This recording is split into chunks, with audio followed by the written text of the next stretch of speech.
strong woman understands that the gifts such as logic, decisiveness, and strength are just as feminine as intuition and emotional connection. She values and uses all of her gift in attaining her dreams. The words of Nancy Rathbun there. And it's on that note that I welcome you to today's edition of Women on Wheels here on Lagos Traffic Radio 96.1 FM. My name is Taiwo Baruwa.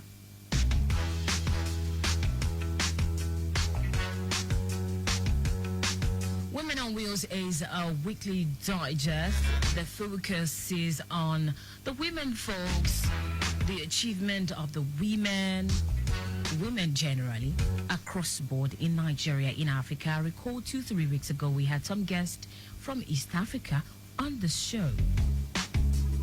So it is all about empowering women. Today on the show, my guest will be joining me via telephone. I'm sure you're wondering who this person is. She is a veteran broadcaster who has experience spanning over 35 years in the media space. She is a permanent secretary, Lagos State Radio Service. She was a permanent secretary, Radio Service, before retirement from service. And she started out with the foremost national radio station, Federal Radio Corporation of Nigeria, in 1977.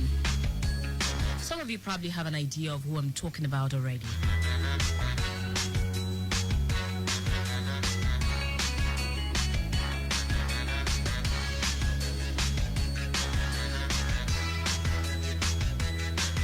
In 1979, when the first radio station was established in Nigeria, she was seconded to pioneer the station as an announcer and a news reader. She became bi-media at the inception of Lagos State Television Service as the main anchor for the news belt for over 20 years. In November 2007, she established an Information Communication and Technology Center in Ijede, suburb of Lagos, where the radio station offered courses for online journalism in collaboration with the Lagos State Polytechnic, and over 374 students having graduated from there, gaining admission to colleges immediately after. In 2008, she registered record label for the station Eco Promo Tunes. And this was followed by a tape duplicating company under Radio Lagos Ventures. She established Radlag Water Bottling Company in February 2009 for the production of table water. January 2010 marked the establishment of Radlag Language School. Here, amateur broadcasters are trained to become professionals after a certificate or diploma course. So far, over 290 students have graduated from this institute. She has been a master of ceremonies at government event over the years. That's in the past 25 years. In 2012, she set up the first indigenous state traffic radio, known as Lagos Traffic Radio, in West Africa, here in Lagos, Nigeria.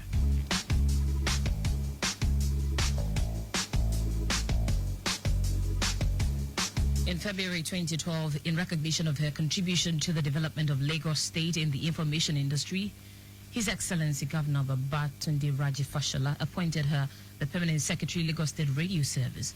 She retired voluntarily from service at the age of 52 after 35 years of meritorious service to her country and state public service to run her own private communication consultancy outfit, Expanded Information Services Limited, since June 2012. I can actually go on and on with her profile, but I need to save her time, so we get to connect with our guest on the show tonight. Lagos, Nigeria, ladies and gentlemen.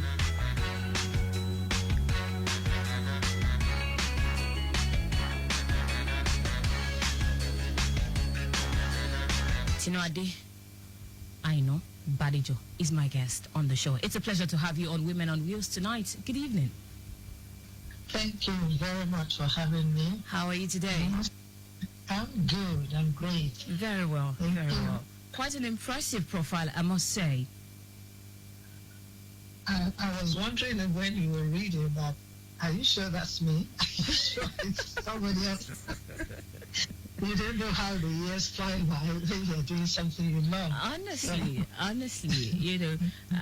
would categorize you as one of the pioneer broadcasters in Nigeria, the finest. Because apparently, I stumbled on a video of you anchoring the news back then on Lagos television, and I couldn't just but open my mouth and watch how you read the news.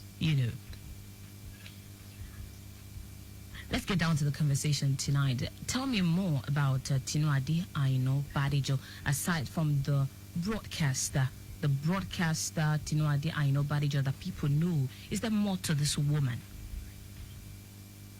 Okay, let me start by saying that I'm a child of God. We're all children of God. I'm a minister of the gospel. And then I'm a wife. I'm a mother. I'm a grandmother as well. And after retirement, I became a farmer as well. Wow. So I went into farming. I've always had a green finger, so I went into farming, but it's more of animal husbandry that I went into. Yes. All right, then, having said that, but then why did you choose farming, animal husbandry? Probably because I love animals, that's one thing. I love to see things grow. And I love to nurture animals as well. When I was growing up, we had several pets in my home. My parents had several pets. Almost every child had a pet of his or her own. Wow. And we were made to feel responsible for a life, to nurture a life, to make sure that that pet was well taken care of. You will feed your pet, you will clean your pet, and make sure it's not a nuisance in the house. I think that kind of grew in me and made me to love animals so much that when I left, not really leaving, when I retired from Lagos State Radio Service, the next thing was the passion that I've always had from childhood, which is animal husbandry, which I went into. So that is just it. All right, then, let's leave what you love to do aside now. Let's talk broadcasting. How did this journey start for you? Broadcasting, you can almost say that it was an accident. I came into the profession because when I finished my secondary school, which is now SS3, I wanted to go to the university, but I finished early. I finished at the age of 16. Wow. And at that time, you had to be 18 before you entered the university. And my uncle then, who was the renowned principal of Ilobi College, Baba Ishibi, he said he was not ready to falsify my age, because then my dad was late, so he was the one taking care of us then. He said, you have to wait until you are 18 years old before, you enter the university. Yes, you finished at 16 in the secondary school, but I cannot falsify your age and make you start the university at the age of 16. It's one thing to be mentally alert, to know the theoretical aspect of it, but you're not matured emotionally for you to go into the university. So he said no. And all those who knew my uncle then, you know that he was a disciplinarian. Yes. And if he said no, that was it. There's no going around it. So in the midst of it, in the middle of it, there was the gap year that I had. 2 years that I was wondering, what do I do with these 2 years? Okay, I got into the ministry. I started with the Ministry of Health then. My uncle was in the Ministry of Information, and he was able to get me into the Ministry of Health. And then after that, I think I went to visit him because it was that Radio Nigeria then, NBC Radio Nigeria. I went to visit, and then I just was curious about what was going on in the studio, and said, are you interested? Would you like to come? I said, why not? He said, because from the results that you have here, you have A1 in oral English. So what are you going to do with the A1 in oral English? It's just sitting there on your certificate. Why don't you, let's see how, you come out with this. And I came into broadcasting at the age of 17. I spent 1 year in the Ministry of Health. Then by the time I was 17 in 1977, I joined Radio Nigeria then. Okay. And then a couple of years after, then they divided states into 12 states. And each state had to have its own radio station. That was the first time we were having radio station in Nigeria, in state radio station.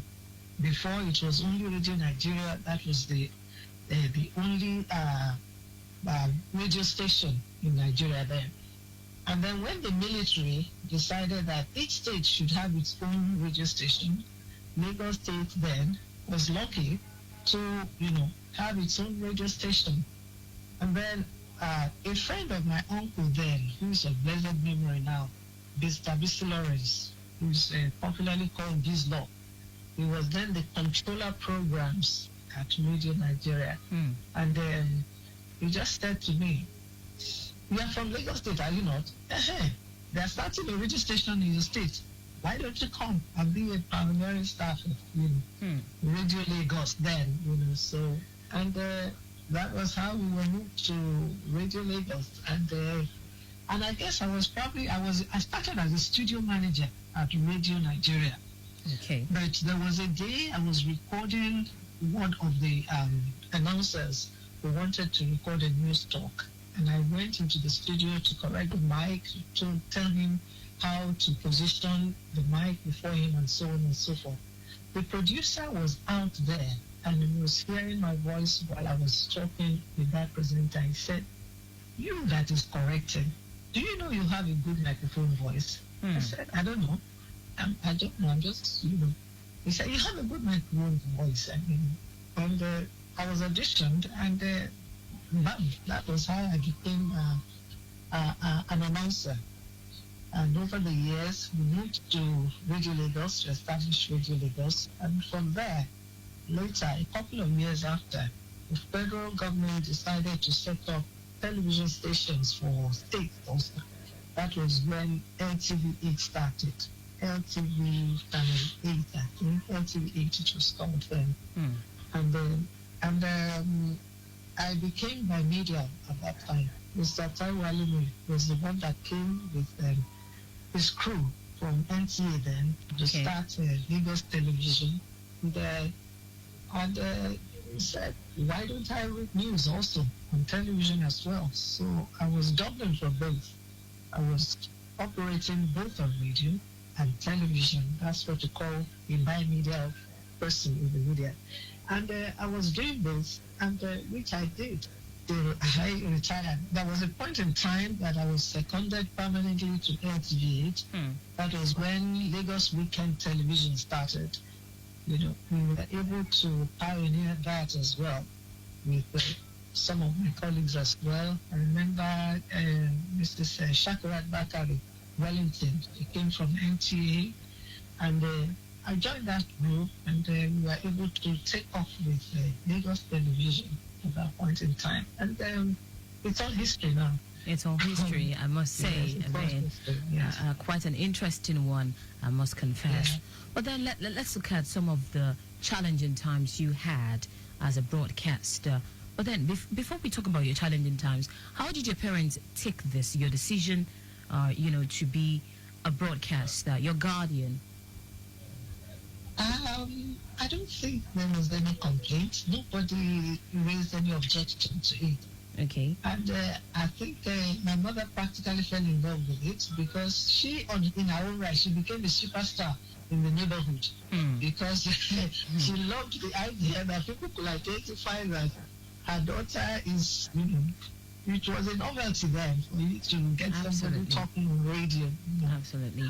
Radio was a big thing and for you to have a child, to be on radio. Yes. It was a big thing. As I said, she became a neighborhood superstar at that time.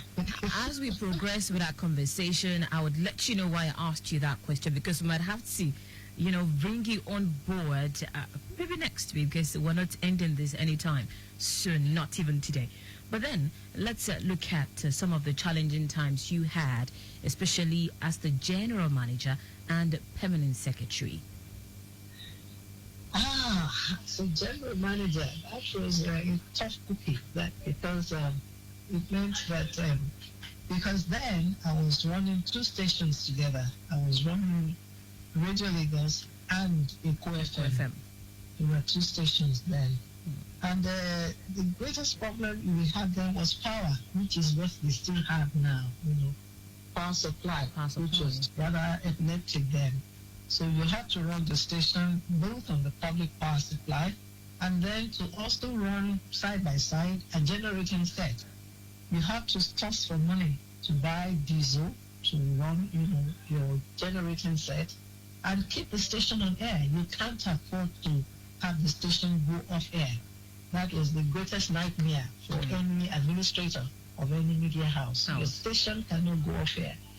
And because if it went on for too long, it could be seen as an act of sabotage, that you deliberately tried to, sabotage the source of information of government. True. Remember then, Radio Lagos and the QFM, they were about the only two that were there before commercial radio stations now started and other radio stations started.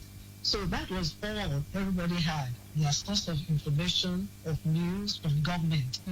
So nothing must happen to those stations. It must not even blink 1 minute.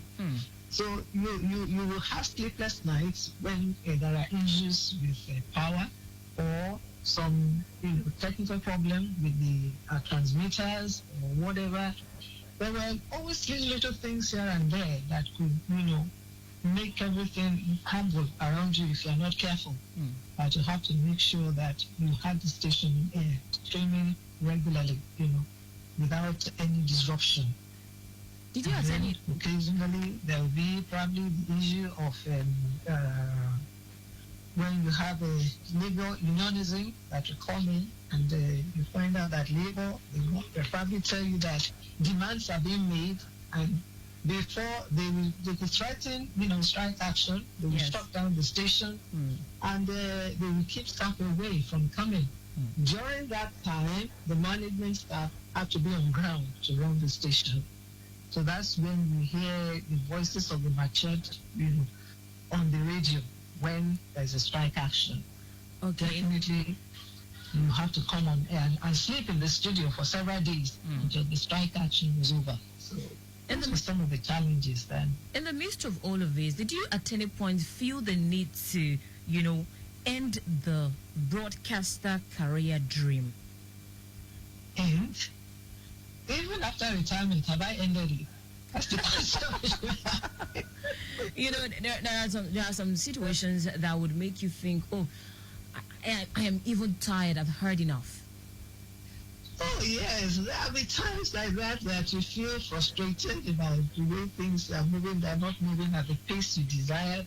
But then if something is your passion, if you don't see it as work to survive, if you don't see it as means of livelihood, if you see it as your passion, you will never get tired or want to give up on it.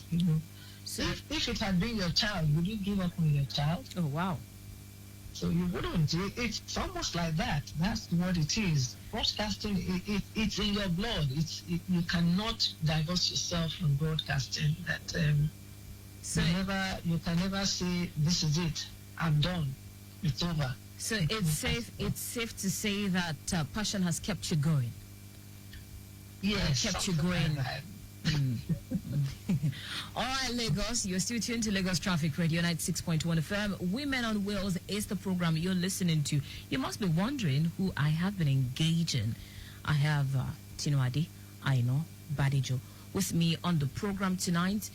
She was a former permanent secretary, Lagos State Radio Service. For those of you who listened to Radio Lagos FM, who have been following with the station, and of course, Lagos Television, you will know certainly that she is a veteran in this game. All right, let's quickly tell you that the roads are still looking very okay, a lot better than what we reported earlier. Ikorodu Road from Ojota heading inward, the interchange, you have favorable movement around that area. Please keep it within the speed limit and ensure your headlamps are working. Look out for pedestrians also as you navigate in and around the metropolis. All right then, let's move on with that conversation now. In your broadcasting career, do you have role models? Oh, several. You cannot be in a profession and not look for a role model, somebody that will be a sort of even at your level. Even at your level. Yes, except you are vain. Yeah. Except you feel that you have arrived. You never arrive in broadcasting.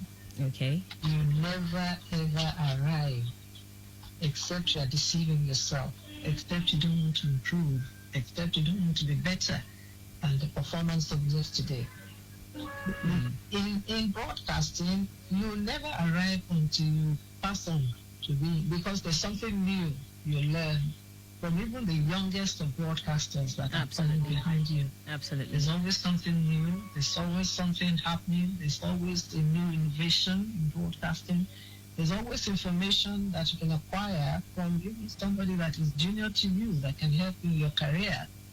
You know, if you allow arrogance to come in, you will never learn. You will never be better. Absolutely. Absolutely. Nobody has a monopoly of knowledge. True. I understand while you were on ground as the general manager and permanent secretary, you actually, produced a lot of broadcasters. How were you able to achieve that? If you find somebody that is ready, that is, thirsty for knowledge, then you bring them under your wings, and whatever little you know, you impart on them. Somebody imparted something on you before you became what you are.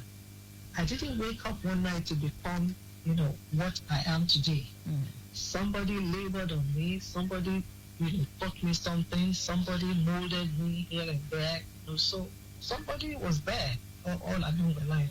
I remember when we went for training at the FRSC, the training school for FRSC, we had one particular teacher that impacted my life, that the impression, I will always remember it. And it's Mrs. Peju Alade of blessed memory, Okay. the wife of the late Aunt Alade. Oh, she was a lecturer then. She's of blessed memory now. Yeah. She was a lecturer. She was so, so effective, and she had this nurturing instinct. She had a motherly, attitude towards students then. She would teach you until you understood what she was saying. She was never hard on you. She was never, she was never harsh either. But she made you to see how to arrive at the right, answer at any given time. She was very patient. She was a born teacher. That's one thing I'll say. So she's one of those people that I still remember over the years that has been there for us.